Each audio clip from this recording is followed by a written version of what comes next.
Hello guys, आपका स्वागत है आपके अपने यूट्यूब चैनल स्टूडेंट सहायता में। आज की इस वीडियो में हम पढ़ेंगे क्लास 10 का चैप्टर नंबर 2 के जो आपके फर्स्ट टर्म में एग्ज़ाम होगा। 40 नंबर के एमसीक्यूज़ आपसे पूछे जाएंगे, उसके लिए प्रैक्टिस कर रहे हैं हम। मोस्ट इम्पॉर्टेंट क्वेश्चन 15 लिए हैं हमने आज। हमने नेक्स्ट पहली वीडियो डाल रखी है चैप्टर नंबर 1 की साइंस की आपकी, तो उसे भी देख लें। इसमें हम 15 क्वेश्चन जो मोस्ट इम्पॉर्टेंट है वो डिस्कस करेंगे, तो एंड तक बने रहिए। 40 मार्क्स के आपके क्वेश्चन आएंगे जो फर्स्ट टर्म में आपका एग्ज़ाम होगा। आपने जो सिलेबस है आपका first and second term exam जो होगा, एक फर्स्ट टर्म में होगा नवंबर दिसंबर के महीने में और एक होगा मार्च अप्रैल के महीने में, तो 2 एग्ज़ाम होंगे। सिलेबस है वो हमने बता रखा है सिलेबस की वीडियो में, डिस्क्रिप्शन बॉक्स में आपको मिल जाएगी वो वीडियो का लिंक, तो उसे देख सकते हैं आप। तो चलिए इस वीडियो को शुरू करते हैं। तो पहला क्वेश्चन देखते हैं। पहला क्वेश्चन है कि क्या होता है जब एक परखनली में एक अम्ल का विलयन एक क्षार के विलयन के साथ मिलाया जाता है।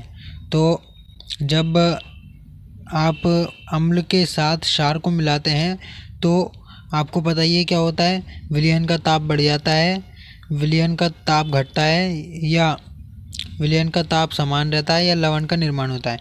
तो विलयन का ताप बढ़ जाएगा जब आप विलयन में अम्ल का विलयन क्षार के विलयन में मिलाएंगे, तो विलयन का ताप बढ़ जाएगा और लवण का भी निर्माण होता है उसके साथ साथ।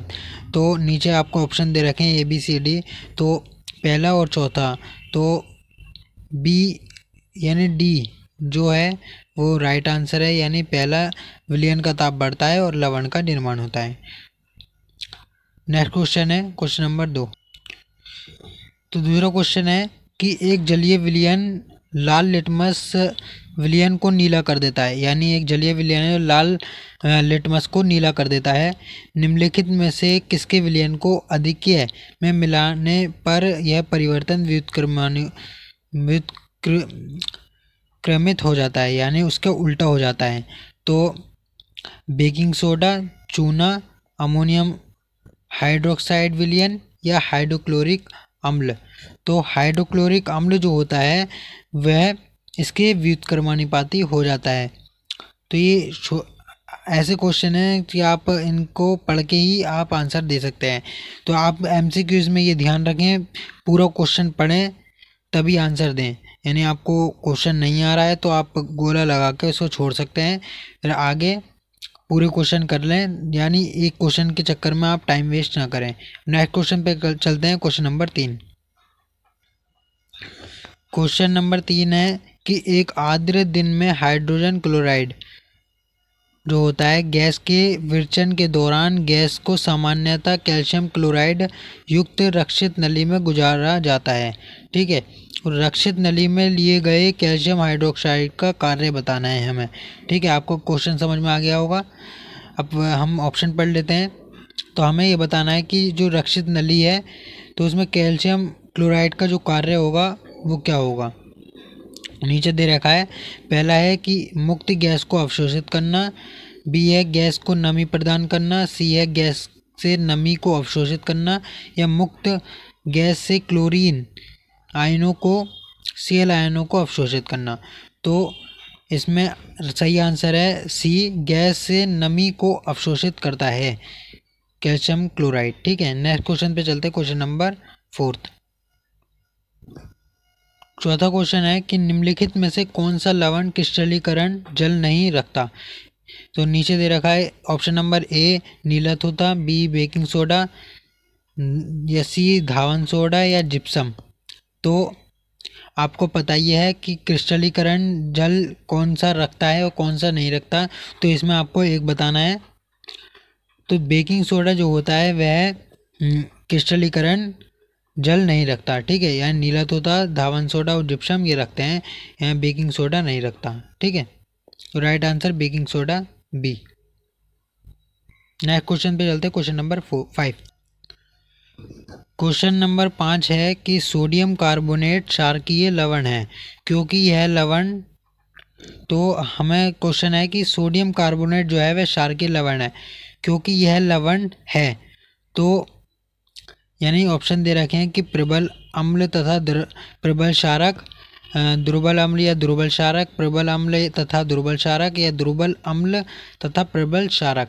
तो सोडियम कार्बोनेट जो होता है वो दुर्बल अम्ल होता है और प्रबल क्षारक होता है, तो ये बनता है, तो ये क्षारकीय लवण इसलिए होता है क्योंकि दुर्बल अम्ल होता है और प्रबल क्षारक होता है। नेक्स्ट क्वेश्चन पे चलते हैं। Question number 6। क्वेश्चन नंबर 6 है कि दांत के इनेमल में कैल्शियम फास्फेट होता है, यानी जो हमारा दांत जो होता है ना वो कैल्शियम फास्फेट से बने होते हैं, ठीक है। तो इसकी प्रकृति है क्षारकीय, अम्लीय, उदासीन या उभयधर्मी। तो ये बहुत मोस्ट इम्पॉर्टेंट क्वेश्चन है, आ सकता है आपके एग्जाम में कि जो इसकी प्रकृति दांतों की जो कैल्शियम फास्फेट होता है इसकी प्रकृति किस प्रकार की है। तो ये क्षारकीय, अम्लीय, उदासीन या उभयधर्मी। तो हमारे ये दांत होते हैं वे क्षारकीय प्रकृति के होते हैं। नेक्स्ट क्वेश्चन पे चलते हैं। Question number 7। क्वेश्चन नंबर 7 है कि एक मिनट,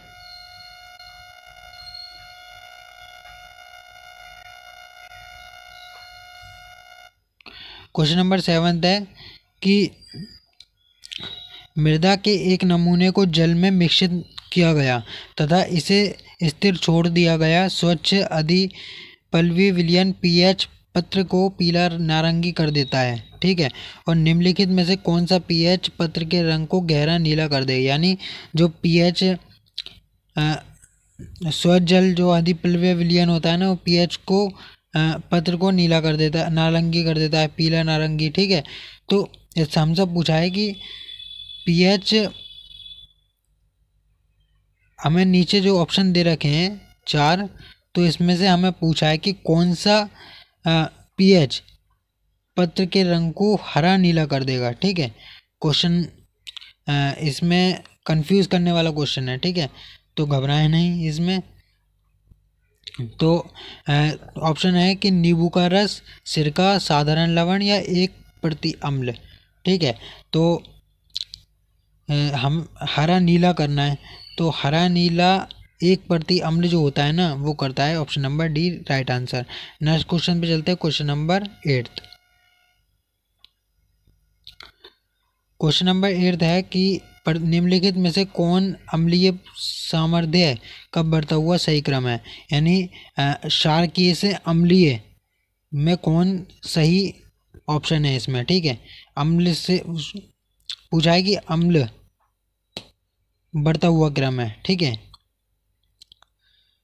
तो हम ऑप्शन देख लेते हैं। पहला है कि जल, फिर एसिटिक अम्ल, फिर हाइड्रोक्लोरिक अम्ल, ठीक है। दूसरा है जल, हाइड्रोक्लोरिक अम्ल या एसिटिक अम्ल। तीसरा है एसिटिक अम्ल, जल या हाइड्रोक्लोरिक अम्ल। फोर्थ है हाइड्रोक्लोरिक अम्ल, जल या एसिटिक अम्ल।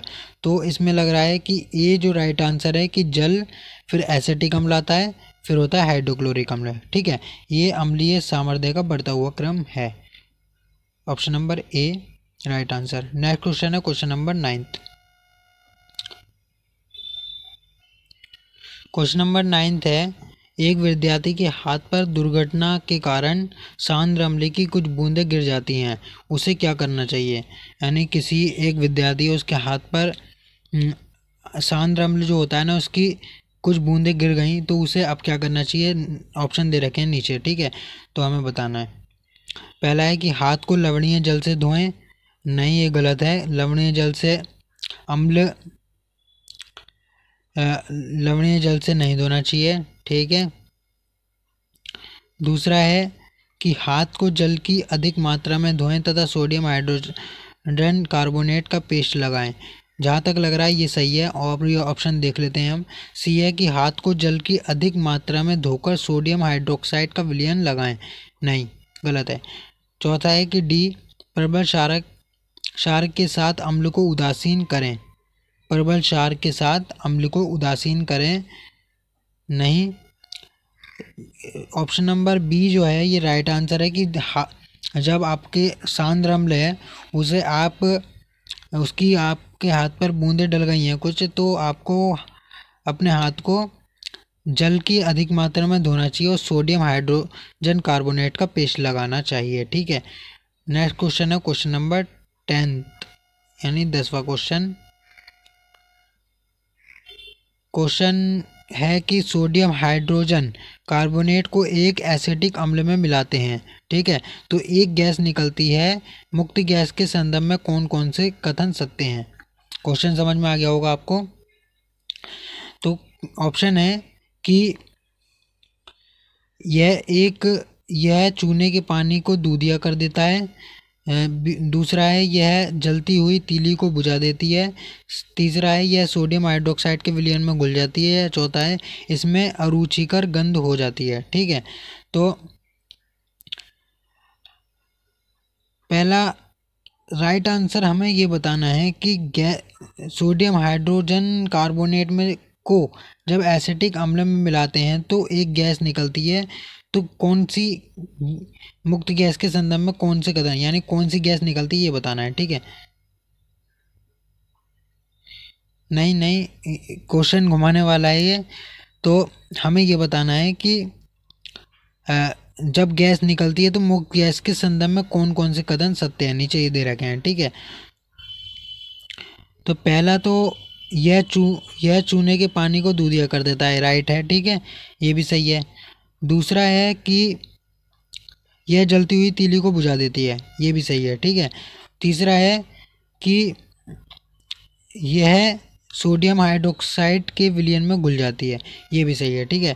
यानी इसमें अरुचिकर गंध नहीं होती, ये गलत है, बाकी सही है। ऑप्शन नंबर बी जो है वो राइट आंसर है। ठीक है। नेक्स्ट क्वेश्चन पे चलते हैं, क्वेश्चन नंबर 11।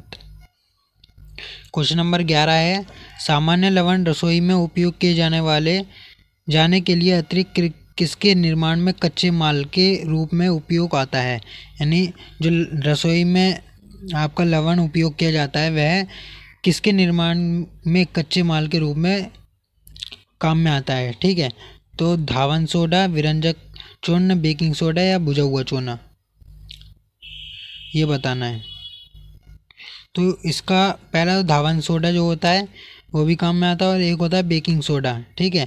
ये कच्चे माल के रूप में काम में आता है जो कि रसोई में उपयोग किया जाता है। तो पहला और तीसरा राइट आंसर है। तो पहला और तीसरा है ऑप्शन नंबर सी। ठीक है, राइट आंसर। नेक्स्ट क्वेश्चन है क्वेश्चन नंबर 12। क्वेश्चन नंबर 12 कह रहा है कि बेकिंग सोडा जो होता है बेकिंग पाउडर का एक अवयव सोडियम हाइड्रोजन कार्बोनेट है। इसका अन्य अवयव क्या है? ठीक है। तो हमें इसका बेकिंग पाउडर का अन्य अवयव एक तो सोडियम हाइड्रोजन कार्बोनेट है, अन्य अवयव क्या होगा? तो पहला है ए है हाइड्रोक्लोरिक अम्ल, टार्ट्रिक अम्ल, एसिटिक अम्ल या सल्फ्यूरिक अम्ल। ठीक है। तो जो सोडियम हाइड्रोजन कार्बोनेट है उसके साथ होता है टार्ट्रिक अम्ल, यानी option number B right answer. Next question है क्वेश्चन नंबर 13। दंतक्षय रोकने के लिए हमें नियमित रूप से दांतों को ब्रश करना सही की सलाह दी जाती है। ठीक है। यानी जो दंत आपके दांतों में कीड़े लग जाते हैं तो आपको एक नियमित रूप से दांतों को ब्रश करना की सलाह दी जाती है, डॉक्टर देते हैं। सामान्यतः काम में के लिए जाने वाले टूथपेस्ट की प्रकृति क्या होती है?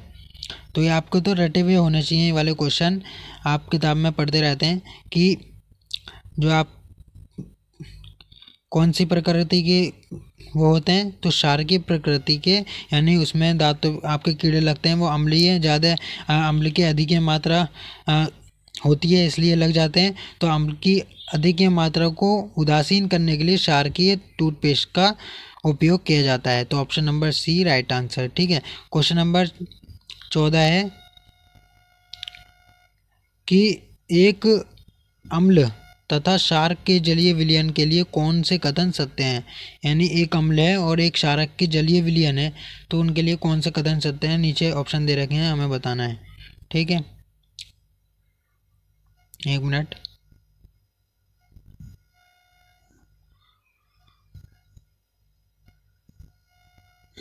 तो पहला है कि पीएच जितनी उच्च होगी अम्ल उतना ही प्रबल होगा। ठीक है, यानी जो पीएच जितना ही ज़्यादा होगा तो अम्ल इतना ही प्रबल होगा। तो ये सही है, ये गलत है। ठीक है, दूसरा है पीएच जितनी उच्च होगी अम्ल उतना ही दुर्बल होगा, ये सही है। ठीक है, जितना पीएच जितना ही ज़्यादा होगा पीएच और अम्ल उतना ही दुर्बल होगा। ठीक है, यानी पीएच होगा 14 तो अम्ल उतना ही दुर्बल होगा। पीएच होगा पीएच कम होगा यानी पीएच होगा आपका 1 तो अम्ल उतना ही ज़्यादा प्रबल होगा। तीसरा है कि पीएच जितनी कम होगी क्षारक उतना ही प्रबल होगा। पीएच जितना ही कम होगा तो क्षारक उतना ही प्रबल होगा, ये गलत है। पीएच जितना कम होगा अम्ल उतना ही प्रबल होगा और क्षारक उतना ही दुर्बल होगा। अब चौथा है कि पीएच जितनी कम होगी क्षारक उतना ही दुर्बल होगा, ये सही है। ठीक है, तो यानी दूसरा और चौथा राइट आंसर है। तो ऑप्शन कौन सा होगा इसमें, दूसरा और चौथा? तो दूसरा और चौथा होगा ऑप्शन नंबर डी। ठीक है, राइट आंसर। नेक्स्ट क्वेश्चन है क्वेश्चन नंबर 15, आखिरी क्वेश्चन है। आखिरी क्वेश्चन है और शॉर्ट क्वेश्चन है छोटा सा, कि पाचन के दौरान उत्पन्न जठर रस की पीएच कितनी होती है। यानी पाचन जो होता है आपका, उसके दौरान जठर जो होता है, जठर रस की पीएच बतानी है हमें। तो 7 से ए है 7 से कम, बी है 7 से अधिक, सी है 7 के बराबर या डी है 0 के बराबर। तो जो होती है हमारी जठर रस की पीएच जो होती है वे अम्लीय प्रकृति की होती है, तो 7 से कम होती है। ठीक है, राइट आंसर। तो गाइज आपकी ये क्वेश्चन एमसीक्यू जो हैं हमने मोस्ट इम्पॉर्टेंट क्वेश्चन थे या हमने आज की वीडियो में करवा दिए हैं। आपको वीडियो अच्छी लगी हो तो लाइक करें, शेयर करें, हमारे चैनल को सब्सक्राइब कर दें ताकि आपकी सहायता हो सके। ठीक है, और आपने चैप्टर नंबर 1 यानी रासायनिक अभिक्रिया एवं समीकरण के एमसीक्यू क्वेश्चन नहीं देखे हैं तो आप को डिस्क्रिप्शन बॉक्स में लिंक मिल जाएगा, आप वहाँ से देख सकते हैं। Thank you.